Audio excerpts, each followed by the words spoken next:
வணக்கம். இந்திய ஜனநாயகத்தின்படி பார்த்தீங்கன்னா, இந்த ஊடகம் அப்படின்னு சொல்ற மீடியா சேனல் இருக்கும் இல்லையா? இவங்க தான் 4வது தூண் அப்படின்னுவாங்க. அதாவது மக்களிடையே வந்து நேர்மையை கடைபிடிப்பதிலும், தவறுகளை சுட்டி காட்டுவதற்கும் தான் அவங்கள 4வது தூண் அப்படின்னு சொல்லுவாங்க. ஆனா, இன்னைக்கு இருக்க நிலைமைக்கு வந்து இந்த ஊடகங்கள் எல்லாமே வந்து பணம், பலம் உள்ளவர்களுக்கும், அரசியல்வாதிகளுக்கும் அடிமையாகி தான் இருக்கிறாங்கன்றதுக்கு மறுபடியும் நிரூபித்திருக்கிறாங்க. சரி, இப்போ ஒரு திரைப்படத்த பத்தி பேசுவோமே. ஒரு கற்பனை கதை. உதாரணத்துக்கு இந்த அப்படின்னு ஒரு படம் வந்தது. ஜீவா நடிச்சிருப்பாரு. பத்திரிக்கையாளரா இருப்பாரு. சும்மா அந்த படத்துல நம்ம ஒரு கற்பனையா ஒரு காட்சி வைப்போமே. அப்ப அந்த படத்துல அ ஹீரோ ஜீவா தான் வந்து பத்திரிக்கையாளர்.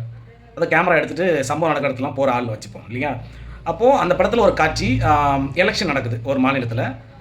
எலக்ஷன் நடக்கும்போது ஒரு கிராமம் மட்டும் என்ன பண்றாங்கன்னா, எலக்ஷன்ல வாக்கு செலுத்தக்கூடாதுன்னு அந்த ஒட்டுமொத்த கிராம மக்களும் ஓட்டு போடாம இருக்கிறாங்க. அந்த வாக்குச்சாவடி அப்படியே காலியா கிடக்குது.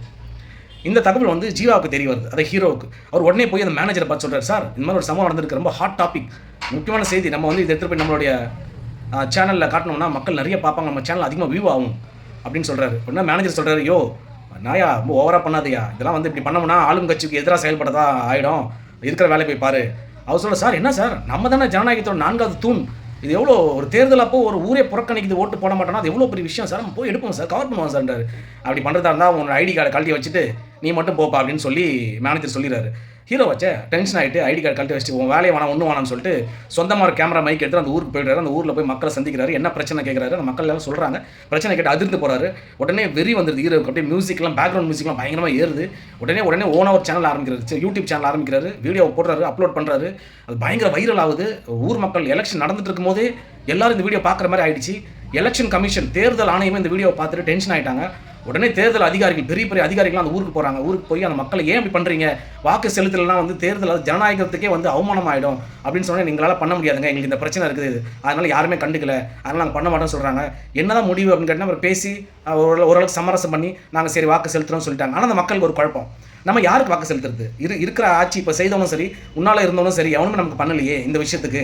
அப்போ வந்து யாருக்கு பண்ணுறதுன்னு சரி, நம்ம பிரச்சனையை உலகத்துக்கு தெரியப்படுத்தின தம்பி ஜீவாவே கூப்பிட்டு கேட்போம் அப்படின்னு சொல்லி, தம்பி நாங்கள் வாக்களிக்கிற முடிவில் இல்லை, நீங்கள் எங்கள் பிரச்சனை வெளியே கொண்டு போன ஒரே காரணத்துக்காக நீங்கள் யாருக்கு வாக்களிக்கணும்னு சொல்லுங்கள், நாங்கள் வாக்களிக்கிறோம்னு சொல்கிறாங்க. ஜீவா பயங்கரமாக யோசிக்கிறாரு. யோசிச்சுட்டு அந்த சாவடியில் வந்து அந்த பூத்தில் வந்து ஒரு தனியாக ஒரு கேண்டிடேட் நிற்கிறார், இண்டிபெண்ட்டாக நிற்கிறார், சுயேட்சையா நல்லவன் அந்த ஆள். இவருக்கு எல்லாம் ஓட்டு போடுங்கன்றாங்க. இவங்க எல்லாம் அவருக்கு ஓட்டு போடுறாங்க. அவர் எம்எல்ஏவாக மாறிடுறாரு. எம்எல்ஏ ஆன உடனே சென்டிமெண்ட்டான ஒரு காட்சி. அவர் போய் அந்த எம்எல்ஏ ஆன உடனே ராஜினாமா பண்ணுறாரு. ராஜினாமா பண்ணிவிட்டு ஏன்னு கேட்டால், இந்த மாதிரி இப்படி ஒரு பொதுநலமாக ஒரு மனுஷன் வந்து எனக்கு வாக்களிக்க சொன்ன என்ன எம்எல்ஏ ஆக்கியிருக்கீங்க, ஆனால் இந்த இடத்துக்கு அவர் தான் தகுதியானவர் அப்படின்னு சொல்லிட்டு அவர் ராஜினாமா பண்ணுறாரு. உடனே 2 மாதத்தில் திருப்பி மறு தேர்தல் வருது. அந்த இடத்துல அங்கே ஜீவாவை நிப்பாட்டுறாங்க. ஜீவா எம்எல்ஏ ஆகிறாரு, சட்டசபைக்கு போகிறாரு. இதான் படம். இது கதை இல்லையா? இது திரைப்படம். பார்க்கறது நல்லா இருக்கும் இல்லையா? இந்த சம்பவம் நேற்று 23ஆம் தேதி ஏப்ரல் மாதம் தமிழ்நாட்டில் தேர்தல் நடக்கும்போது உண்மையாகவே தமிழ்நாட்டில் 2 கிராமங்கள் தேர்தலை புறக்கணித்து விட்டனர். இது எந்த மீடியா கவர் பண்ணாங்க? அதுதான் நான் சொன்னேன். இந்த மீடியா எல்லாமே வந்து அரசியல்வாதிகளுடைய அடியாட்கள். அவங்க சொல்கிறது தான் செய்வாங்க. மக்களுக்காக இவங்க கிடையவே கிடையாது. இந்த யூடியூபர்ஸ் போடுற உண்மைகள் தான் இன்றைக்கி நிறைய விஷயங்கள் வெளியில் வந்திருக்கே தவிர சேனல் கிடையாது. எந்த ஊருன்னு பார்த்தீங்கன்னா, வேங்கை வயல் நாங்குநேரி. வேங்கை வயலில் என்ன பிரச்சனை, நாங்குநேரில் என்ன பிரச்சனை, ஏன் இந்த மக்கள் வாக்கு செலுத்தலை அப்படின்றத நான் தெளிவாக சொல்கிறேன், மக்கள் புரிஞ்சுக்குங்க. எலெக்ஷன் முடிஞ்சிருச்சு, இருந்தாலும் நம்ம தெரிஞ்சுக்கணும் இல்லையா நாட்டு நடப்ப. வேங்கை வயல்ன்ற ஊர் வந்து பார்த்திங்கன்னா, இந்த தாழ்த்தப்பட்ட மக்கள் அப்படின்னு சொல்லக்கூடிய, அதாவது ரொம்ப ஓரளவுக்கு வறுமையில் இருக்கக்கூடிய மக்கள், பின்தங்கிய மக்கள் இருக்கக்கூடிய ஊர் தான் வேங்கை வயல். அந்த ஊரில் பக்கத்தில் இருக்கிற ஊர் வந்து பார்த்திங்கன்னா, இந்த சாதி வெறி பிடித்த சில நாய்கள் என்ன பண்ணுச்சுன்னா, அந்த வேங்கை வயல் மக்கள் பயன்படுத்துகிற அந்த தண்ணி தொட்டி, பெரிய தொட்டி இருக்கும் அந்த ஊரில், அந்த தொட்டியில் மனித கழிவு, அதாவது டாய்லெட்டை போய் கலந்து வச்சுருவானுங்க. இது எவ்வளோ பெரிய விஷயம், தீண்டாமை தானே இது. இந்த விஷயம் பிரச்சனையாச்சு, கோர்ட்டுக்கு போச்சு. கடைசியாக கோர்ட்டு வந்து சிபிசிஐடி கொடுத்துட்டாங்க. ஏன்னா மாநில கட்சி இதை வந்து பெருசாக எடுத்துக்க மாட்டேன்னு சொல்லிட்டாங்க. யார்? நம்ம திமுக அரசு தான் பெருசாக எடுத்துக்கல. உடனே கோர்ட்டு சிபிசிஐடி கொடுத்து, சிபிசிஐடி என்ன தெரியுமா அதுக்கு ரிப்போர்ட் கொடுத்தாங்க ஃபைனலாக, இது வந்து சாதி கொடுமையில் கீழே வராது, தனிப்பட்ட முறையில் ஏதோ விரோதத்துக்காக பண்ணியிருக்காங்கன்னு சொல்லிட்டு கேஸை க்ளோஸ் பண்ணிட்டாங்க. இது எப்படி ஒரு துரோகம். அடுத்தது நாங்குநேரி வருவோம். நாங்குநேரில் 2023 ஒரு 17 வயசு மாணவன், 12ஆம் படிக்கிற மாணவன், நல்லா படிக்கக்கூடிய மாணவன், அரசு பள்ளியில் படிச்சுட்டு இருக்கான். அதே அரசு பள்ளியில் வந்து சாதி வெறி பிடித்த சில நாய்கள் படிச்சுட்டு இருக்கு. அந்த நாய்களாக ஒரு நாள் இந்த பையன் இந்த வீட்டில் பூந்து அந்த பையனை சரமாரியாக வெட்டிட்டாங்க. கூடவே அவன் 13 வயசு தங்கிச்சு வெட்டிடுவாங்க. இது எவ்வளோ பெரிய சம்பவம் இது. பள்ளி படிக்கிற காலத்தில் சாதி வெறி.